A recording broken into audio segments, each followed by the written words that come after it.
¿Qué tal? ¿Cómo estáis? Bienvenidos a Oposiciones de Educación. Yo soy Diego, maestro, profesor y preparador de oposiciones.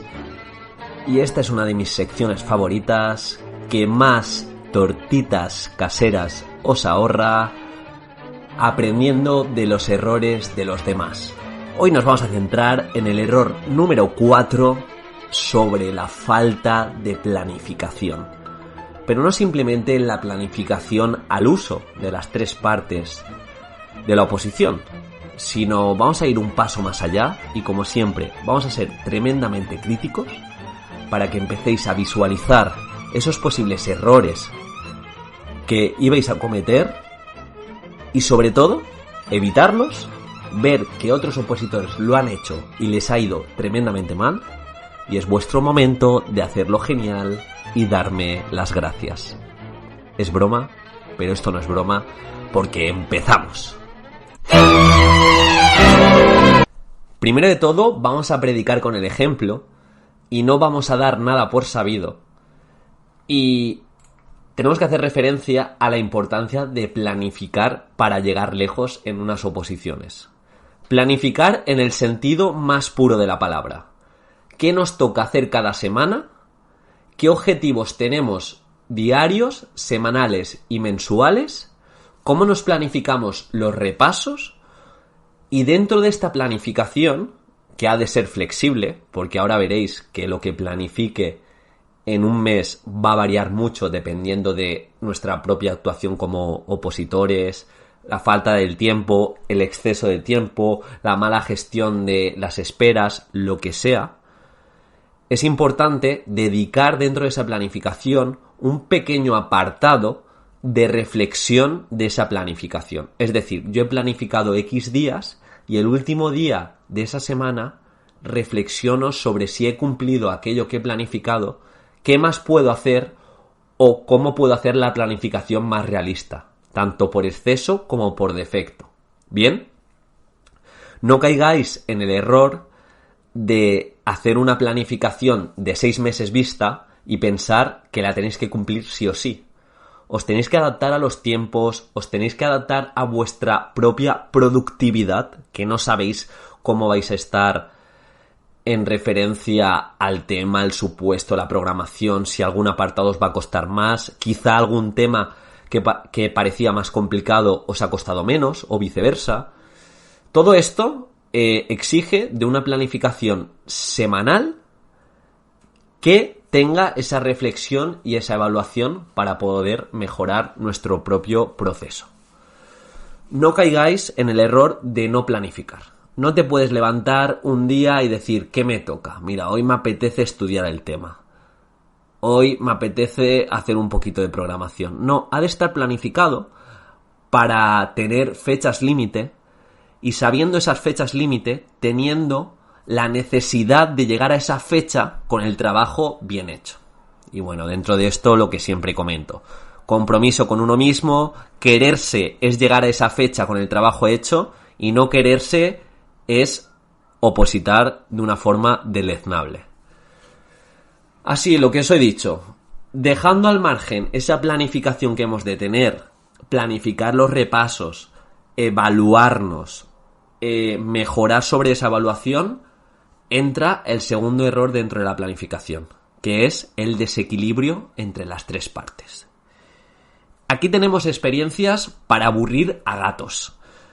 Típico opositor que solo se enfoca en el tema. Yo solo estudio tema, porque hasta que no tengo un buen bagaje teórico no estoy en disposición de hacer el supuesto y la programación. El momento perfecto de hacer el supuesto y la programación casualmente nunca aparece.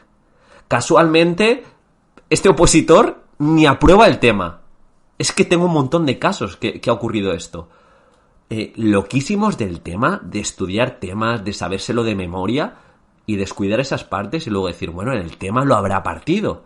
Y no, es que 1 más 1 a veces es -1, porque se ha centrado tanto en el tema que no ha sabido nada de la propuesta práctica, no ha sabido nada cómo se rige un supuesto o los distintos epígrafes de la programación, y entonces su tema ha sido un producto totalmente teórico que quizá para una oposición de justicia le hubiera servido para el tipo test. Pero para educación ya te digo yo que no. Y luego por el otro lado, que ya digo, es más complicado de ver, pero el planificarse, centrarse en la programación sin centrarte en la primera parte aún tiene menos sentido, porque tener una programación espectacular y no pasar la primera parte es uno de los errores que en ocasiones se tiene, no mucho, pero ya os digo, equilibrio, encontrar ese equilibrio entre hacer temas, hacer casos prácticos, si tenéis otra parte práctica, hacerla bien. Generalmente esa segunda parte práctica se puede preparar bastante bien y puedes lucirte si la preparas con cierto tiempo, y es encontrar ese equilibrio. ¿Por qué es importante ese equilibrio? Porque te sirve para aprovechar la oportunidad si aparece. Si te aparece la oportunidad de poder sacar plaza, que estés preparado de tener una buena programación. Si te aparece la oportunidad de que se han presentado poca gente, que estés preparado para hacer un buen papel tanto en la primera como en la segunda parte. ¿Bien? Planifícate las 3 partes de igual manera, con fechas límite, para llegar con cierto margen, con la programación hecha, con distintos casos prácticos realizados y con un porcentaje de temas que pongas la probabilidad a tu favor. Seguimos con esta planificación y damos un salto de tirabuzón al aspecto de no planificar los elementos orales. ¿Qué quiere decir esto? Hago una buena programación en cuanto a documentos se refiere, pero no gasto la misma proporción de tiempo en verbalizarlo y en vender el producto. Verbalizarlo no es lo siguiente. No es preparar 10 hojas escritas a mano de manera robótica, me refiero a ordenador, palabra por palabra lo que quiero decir, porque acaba siendo un robot, y estudiarte esas 10 hojas de pe a pa y la jerga del opositor, vomitarlo el día de la programación. Como te prepares una verbalización así, que hayas escrito 10, 20 caras de todo aquello que quieres decir e intentes memorizarlo y luego esputarlo, te aseguro que no vas a conectar con el tribunal. El otro día, en el podcast de los miedos, una opositora tenía miedo a no conectar con el tribunal. Si hace esto, se puede acercar a ese miedo, sin duda. Tienes que planificar la verbalización en el sentido de ensayar frente a un público. Controlar los elementos no verbales, cómo te vas a expresar, cómo te vas a mover, cómo vas a repartir las miradas, el uso de la sonrisa que vas a hacer, esos elementos diferenciadores, cómo los vas a vender. Tus ideas que están en la cabeza no son importantes, es la ejecución de esas ideas para que al tribunal les llegue y no cometer el error de dar cosas por sabido, ¿vale? No podemos caer en ese error de no planificar la parte práctica de la programación. Y en este punto es tan importante tanto planificar la primera parte como la de la unidad didáctica como la encerrona. Un opositor ganador planifica todos los elementos que comporta una oposición, desde los distintos apartados hasta los momentos que parece que no suman en una oposición. Y en este caso, la encerrona se puede planificar y tenemos un podcast enfocada a ella. De hecho, sé que muchos opositores no lo estáis escuchando, pero conforme se acerque el día, espero que rescatéis ese episodio para prepararos esa parte, porque es fundamental. Como practicas el tiempo previo a la actuación, es directamente proporcional a que te salga bien o mal. Si tú no practicas o pierdes el tiempo en la encerrona, es posible que cuando te pongas a evocar y a presentar aquello que has preparado, tengas carencias. Un opositor ganador planifica cada detalle. Planifica cómo va a vender su producto más preciado, que es la programación. Y por otro lado, dentro de los errores de planificación está el que he comentado. El de no tener en cuenta los momentos de no oposición o que presuntamente son de no oposición. ¿A qué me refiero? Ese opositor que no visualiza lo que se va a encontrar minutos antes de un examen. Muchos opositores nerviosos. Muchos opositores que le van a intentar crear nervios. Muchos opositores que tienen confusión y exteriorizan, ideas que no ayudan. Un tribunal férreo, pero no en el sentido que va a perder humanidad, sino un tribunal que va a dejar las cosas claras. Y tú vas a tener que estar preparado y saber qué dice la convocatoria, saber qué tipo de tribunal tienes y ver cómo puedes actuar en consonancia.